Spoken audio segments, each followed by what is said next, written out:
Alright, today we'll be talking about the fall of the Roman Empire and the internal and external factors that led to its fall. Now, every nation must come to an end, but the Roman Empire is a very interesting one specifically to take note of. Now, at its height, the Roman Empire was huge, many thousands, hundreds of thousands of square kilometers. It spread from Spain all the way to the Middle East, and from northern Africa all the way to Britain, and that's much of the Western world today, although some of it could be considered the Eastern world. And Rome got to this point by way of the Emperor Diocletian. He was the last great emperor, and he was in power when the empire started to fall, when it started to crumble. After him came many years of instability, and eventually many small nations rising up from where the Roman Empire was. Now, before we continue, I'd like to know what you all think. What are some ways that nations fall? How do they come to their end, either through an internal factor or an external factor? And what is going on in these nations? And it doesn't have to be Rome specific, but it does have to cover the general idea of how nations fall.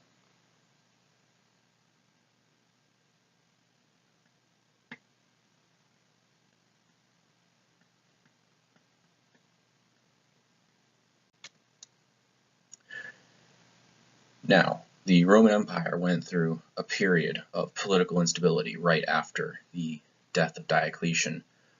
There was a series of emperors known as the Barracks Emperors, who were all one after another. They were military generals, and one after another they killed each other in a way to rise to power by way of military coup.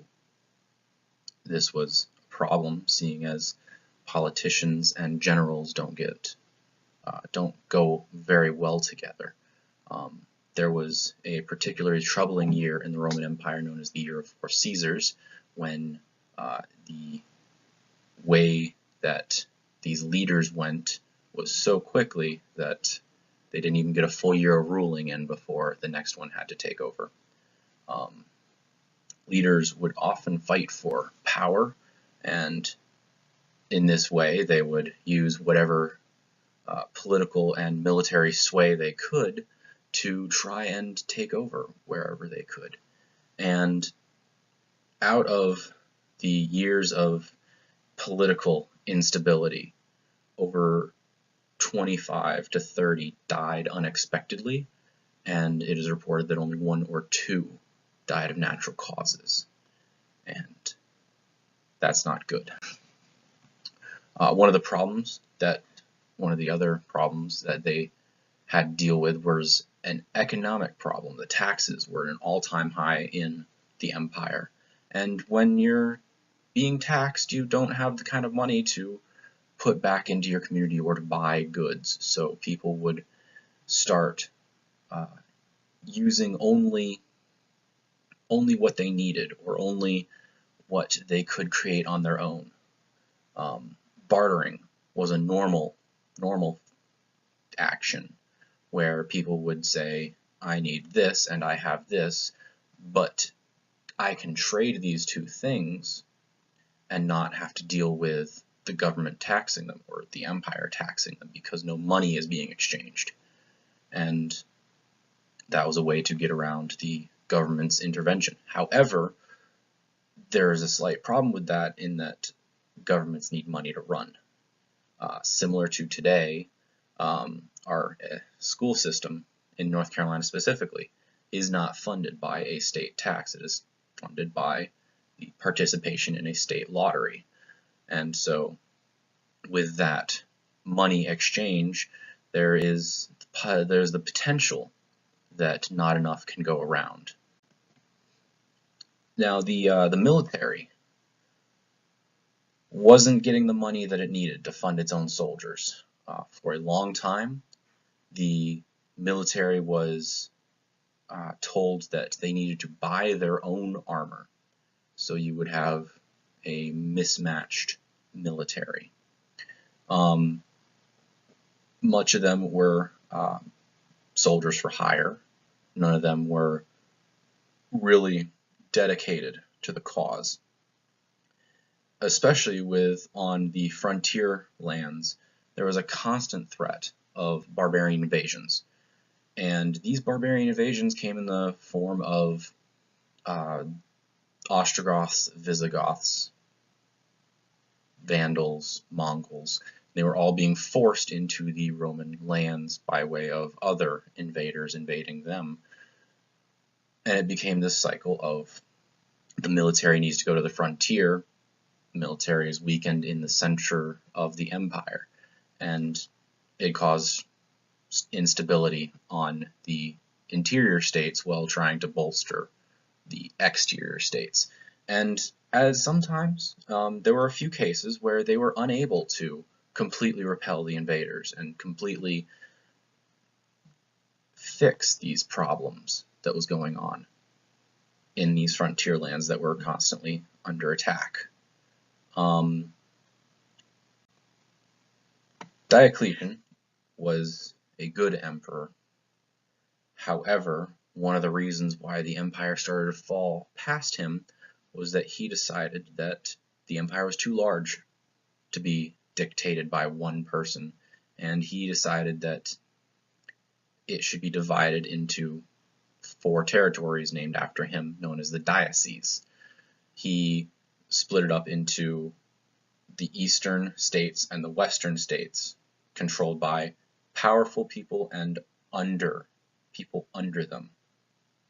So you had the Greek territories, the Turkish territories, the North African territories, and the more central Roman territories, where all were governed by people that had similar ideas because they were all appointed by people, well, at least the first ones were appointed by Diocletian himself, but it did move the focus of the empire from expanding, in a sense, to this idea of governing what they had.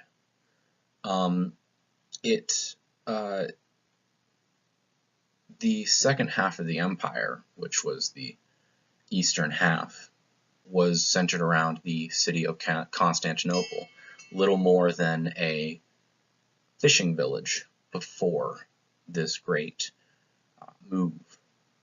And the expansion of this city was very uncontrolled, and it was almost like a bottom-up reform for this city. Now, as I was mentioning earlier, the borders, or the frontier, was always under constant threat of invasion, and the Barbary states, or the German states, were always wanting warmer climates, and you don't get much warmer than the Mediterranean Sea. And the western portion of the empire was unable to stop them. They were too numerous, larger than the already existing Roman military, and it was a bad thing. Invaders at the door, constantly taking territory, creating an ever-shrinking empire that already has these political and economic instabilities, taking away the ability for them, the regions that were under their control, was harmful. Also, the people became less and less wanting to be a Roman citizen if you're always under attack, if you have the potential of losing your house or losing your family. And there were many different tribes. It wasn't just one tribe, but they were all being forced out of the central Germany and Eastern Europe by the Huns. The ultimate fall of Rome came in roughly 400 to 500 AD, and although Constantinople was relatively unharmed by these attacks, Rome itself fell, not once but twice.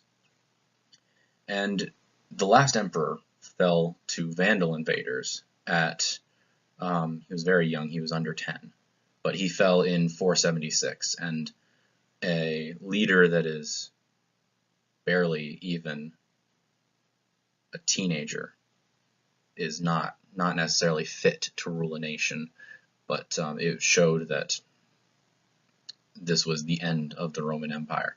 It was sad. Rome was sacked multiple times in a row, and the barbarians that were being forced into the empire were going and fighting all over the empire, finally ending up in Rome, sacking and burning it almost to the ground.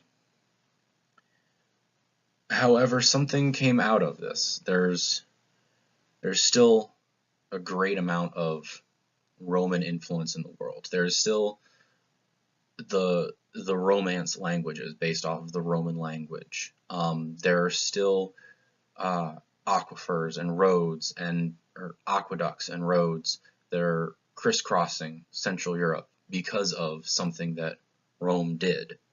And so although Rome fell, it is almost as if Rome lived on. However, now by yourself or in pairs, think about what we've discussed today, the internal and external factors.